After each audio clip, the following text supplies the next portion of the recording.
बहुत सावधानी से कथा सुनिएगा और अपने चित्त में उतारिए। शिव महापुराण की कथा जिसके घर में चल रही है, जिसके टीवियों पर चल रही है, जिसके फेसबुक यूट्यूब पर चल रही है, जिसके मोबाइलों में चल रही है, घर में भले 5 मिनट शिव महापुराण की कथा चले, पर प्रतिदिन अपने मोबाइल को चालू कर 5 मिनट शिव पुराण चालू कर छोड़ दिया। घर में टीवियों पर अगर कथा आए तो भले सुनो चाहे नहीं सुनो, 5-10 मिनट उस टीवी को चालू कर छोड़ा करो, जिससे वो शिव महापुराण के शब्द हमारे घर के वातावरण को शुद्ध करें। भोजन, भजन, धन और नारी, ये 4 पर्दे में अच्छे लगते हैं। क्या क्या? जम के बोलो। भोजन, भजन, धन और नारी, ये 4 पर्दे में अच्छे लगते हैं। भोजन करो तो पर्दे में बैठकर करो, भोजन बनाओ तो पर्दे में बनाओ, और धन भी रखना है तो पर्दे में रखिए, तिजोरी में रखिए। और भजन करना है तो गौमुखी माला भी अपनी गौमुखी के अंतर्गत होना चाहिए, भजन भी पर्दे में हो। और नारी भी जरा सा भोजन। वो दुर्योधन ने कहा शकुनी मामा से, मामा मेरे इतने भाई मर रहे हैं और 5 पांडव नहीं मर रहे, अगर इनको मारना चाहे तो भीष्म पितामह 2 क्षण में मार दे। आखिर ये भीष्म पितामह को क्रोध क्यों नहीं आ रहा, इनको गुस्सा क्यों नहीं आ रहा? तो कहा इनको गुस्सा ना आने का कारण केवल इतना है क्योंकि भीष्म पितामह जब भोजन करने जाते हैं तो भोजन जो भीष्म पितामह करते हैं वो पर्दे में करते हैं। अगर भीष्म पितामह के भोजन पर चंडाल की दृष्टि पड़ जाए तो भीष्म पितामह को क्रोध आ जाए। तो मामा ये बताओ कि उस भीष्म पितामह के भोजन पर चंडाल की दृष्टि पड़ना है तो भीष्म पितामह तो एकांत में भोजन करते हैं, पर्दे में भोजन करते हैं, फिर मैं चंडाल कैसे भेजूं? इतने में शकुनी मामा ने कहा, भांजे तू चंडाल से कम है क्या? तेरी दृष्टि दे, तो तेरी दृष्टि दे। और जैसे दुर्योधन ने कहा, मामा तो मुझे चंडाल कह रहे हो? नहीं कह नहीं रहा, मैं तो प्रैक्टिकल करने की बात कर रहा हूं, प्रैक्टिकल करके देख ले। और जैसे ही दुर्योधन ने भीष्म पितामह के भोजन पर अपनी दृष्टि दी, और आज भीष्म पितामह ने संकल्प ले लिया कि कल का सूर्यास्त होते हुए अर्जुन नहीं देख पाएगा, मात्र भोजन करा और बुद्धि बिगड़ गई। ये भोजन का असर है।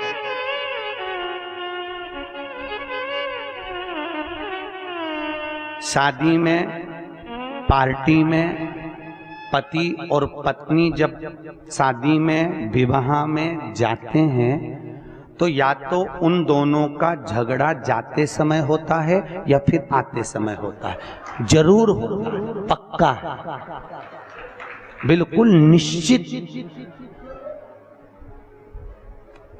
अगर अभी जाते समय अच्छे से जा रहे हैं दोनों स्माइल देते हुए, तो जब गाड़ी पे आएंगे तो वो आगे चलाता रहेगा और ये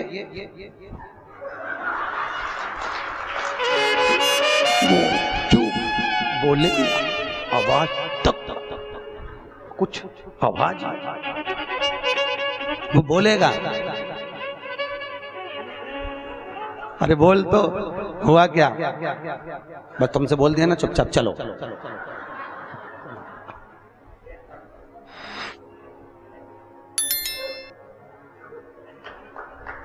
चलो चुपचाप।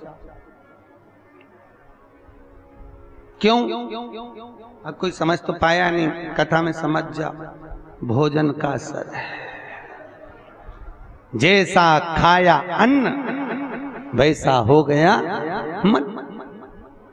हमारे अग्रवाल जी द्वारा रोज कथा के बाद में प्रतिदिन शाम को भंडारा प्रसादी रखी जाती है। क्यों? क्योंकि जो भोजन बन रहा है उसमें यहाँ की कथा का पूरा प्रेशर पड़ रहा है और वो अन्न शुद्ध होता जाता है। तो जितना खाकर जाएंगे, घर जाकर भी रात में भी सपने में शंकर जी नजर आएंगे, सपने में भी भोलेनाथ दिखेगा। और शादी पार्टी में से भोजन कर कर आओगे, अब रहने दो, कथा पे चले, तो सपने में भी कुछ नहीं दिखा। भोजन का जैसा खाया अन्न वैसा हो गया मन। भोजन का बड़ा असर पड़ता।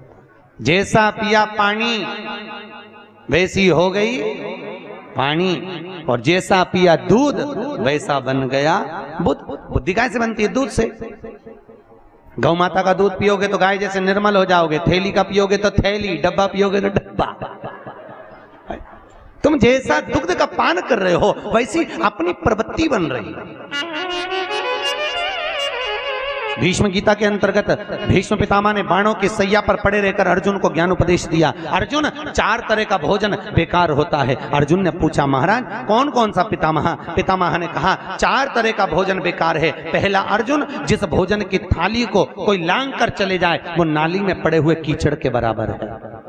दूसरे नंबर का भोजन, जिस भोजन की थाली में ठोकर लग गई वो कीचड़ के बराबर है। और तीसरे नंबर का भोजन, जिस भोजन की थाली में केश पड़ा हो, बाल पड़ा हो, वह दरिद्रता प्रदान करने वाला होता है। और चौथे नंबर का भोजन, अर्जुन सुन, पति और पत्नी अगर एक ही थाली में साथ बैठकर भोजन कर रहे हो तो वो मदिरा के बराबर होता है, मदिरा के तुल्य है। और अर्जुन, पति के जीवने के बाद अगर पत्नी उसी थाली में भोजन करती है तो वो चारों तीर्थों के मंदिर के प्रसाद से बड़ा महाप्रसाद बन जाता है। उस प्रसाद को वो ग्रहण करती। अब तुम्हें सास कितना समझाती है, बेटा साथ में बैठ के मत खाओ, पर तुम्हें बुरा लगता है। तुम्हें लगता है बताओ ये तो हमारा भला ही नहीं चाहती है, हमारा बुरा चाहता है। भैया वो क्यों कह रही है, उसको मालूम है कि ये भोजन श्रेष्ठ नहीं होगा। हाँ, अगर दोनों को साथ बैठ के खाना है तो 2 थाली लगाओ, एक साथ बैठो, एक साथ खाओ, मना नहीं है। पर भोजन की एक थाली में दोनों को भोजन नहीं करना चाहिए।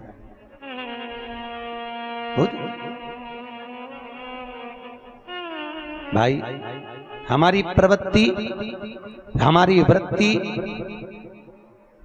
हमारा सुख, हमारा मन, भजन, भोजन, धन और नारी पर्दे में श्रेष्ठ लगे, वो सुख है। भगवान शिव की कथा कह रही है। भगवान ब्रह्मदेव को कहा गया आप सृष्टि की रचना करो। ब्रह्मा जी ने कहा सृष्टि कैसे बनाना है, तो भगवान शिव ने अपना अर्धनारीश्वर स्वरूप का दर्शन किया, पर ब्रह्मा जी को समझ में नहीं आया। ब्रह्मा जी ने अर्धनारीश्वर स्वरूप का दर्शन कर उनको समझ में नहीं आया, तो उनको लगा आधा पुरुष और आधा नारी बनाना है। उन्होंने किन्नर उत्पन्न कर दिए।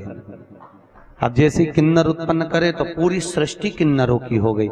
भगवान शंकर ने आकर देखा तो शिव जी बोले ये क्या बना दिया ब्रह्मा जी? ब्रह्मा जी बोले आप ही ने तो बोला था कि आधा पुरुष आधा नारी बनाओ। अरे भगवान शंकर बोले मैंने तुमसे कहा था पुरुष और नारी बनाओ, तुमने दोनों को भेला करके बना दिया, इकट्ठा। अलग अलग बनाइए, अलग अलग निर्माण करिए। तब ब्रह्मा जी ने अपनी जंघा से मनु शत्रुपा को उत्पन्न करा, अपने हृदय से दक्ष को उत्पन्न करा। मनु शत्रुपा को प्रकट कर कर उत्तान पात प्रियवत कन्या देवहूति प्रसूति आकुति प्रकट हुई। उसी में एक थी माता प्रसूति, क्या नाम है? माता।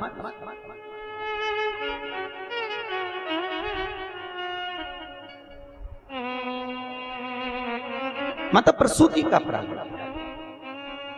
दक्ष प्रजापति अपने हृदय से, भगवान ब्रह्मदेव ने अपने हृदय से, अपने चित्त से, अपने चिदानंद, अपने मन से दक्ष प्रजापति को प्रकट किया। और दक्ष प्रजापति जब भगवान माता प्रसूति के साथ में दक्ष प्रजापति का विवाह हुआ,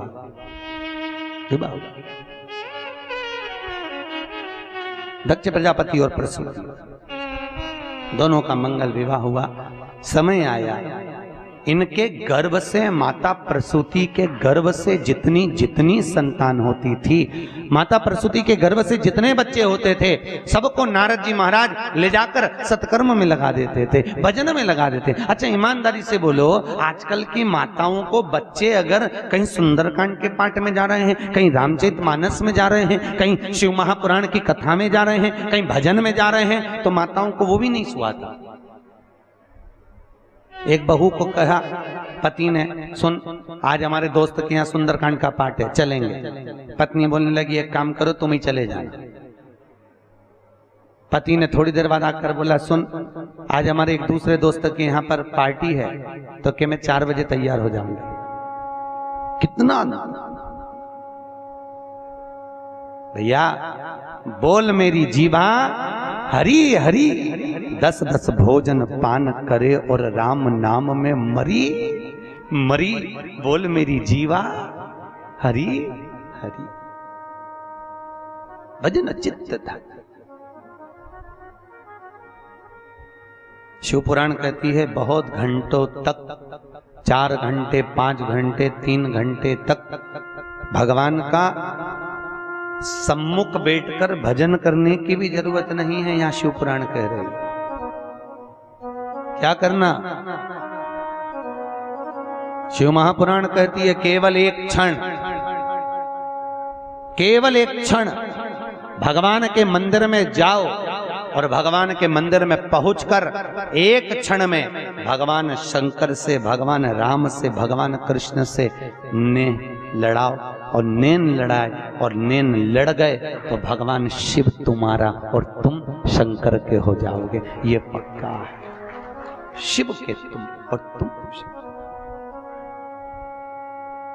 क्या है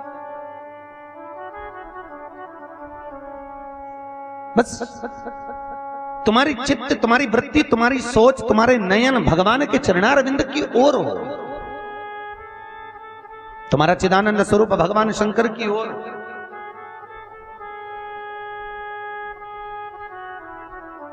कहां मिलते हैं भगवान? बोले अरे बोलो तो शिव कहां मिलेंगे?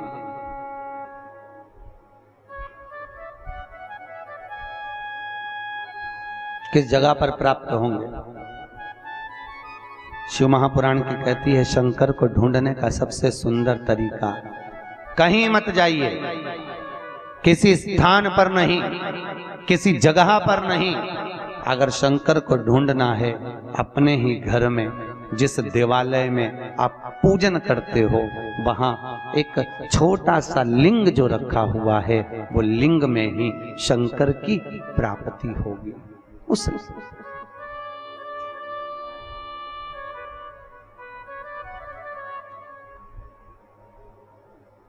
कितना सुंदर भाव प्रकट किया आज हमारे नीरज भैया बोल रहे थे अग्रवाल जी के। हम तो अपने कमरे में थे, ब्राह्मण लोग अभिषेक करा रहे थे। उन्होंने पार्थिव शिवलिंग का निर्माण करा मट्टी का, और पार्थिव शिवलिंग का निर्माण करा, पूरा अभिषेक आदि हो गया। शिव जी का अभिषेक होने के बाद में जब शंकर जी का सुंदर लिंग का दर्शन करा तो उन्होंने फोटो भी लिया नीरज भैया ने। उसमें भगवान शंकर के दोनों नयन, त्रिपुंड और मुख उस शिवलिंग में पार्थिव में दर्शन हो रहे, और ऐसा लग रहा था जैसे बाबा भोलेनाथ उस नयन को खोल रहे हैं, बंद कर रहे हैं। उन्होंने हमको फोटो लाकर दिखाया, वीडियो दिखाया, गुरुजी देखो आज नीचे बाबा की कैसी करुणा हुई है। हमने कहा नीरज भैया करुणा बाबा हर जीव पर करता है, बस मन में भाव शुद्ध होना चाहिए। निर्मल मन सो मोहि पावा, मोहि छल छिद्र कपट ना। भगवान शंकर को अगर कुछ प्रियता लग रही है, भगवान शिव को अगर कुछ सुख लग रहा है, तो वो सत्यम शिवम सुंदर प्रियता उस समय।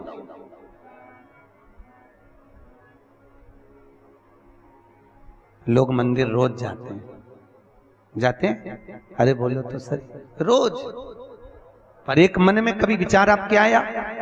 एक पत्थर का टुकड़ा मंदिर के अंदर गया, एक पत्थर की मूर्ति मंदिर के अंदर गई, एक पत्थर की शिला मंदिर के अंदर गई, एक पत्थर की मूर्त मंदिर के अंदर गई, एक पत्थर का टुकड़ा मंदिर में गया और वो भगवान बन गया। और इंसान कई सालों से मंदिर जा रहा है तो भी वो सही इंसानी नहीं बन पाया है।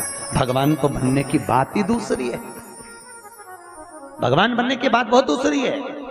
पत्थर बदल गया, मंदिर में जाकर भगवान बन गया, और इंसान मंदिर जाकर भी ये सफाई नहीं हुई, ये ऐसा हो गया, वो पानी डुल गया, वो ऐसा हो गया। मंदिर में जाकर भी हम केवल त्रुटियां छाट रहे हैं। मंदिर में केवल पूरे मंदिर में हमने जाकर केवल एक त्रुटियों को छाटा है। ये कैसा हो गया, ये कैसा। भैया मंदिर में जाओ, कुछ ना ढूंढिए, मंदिर में जाकर केवल शिव को ढूंढिए।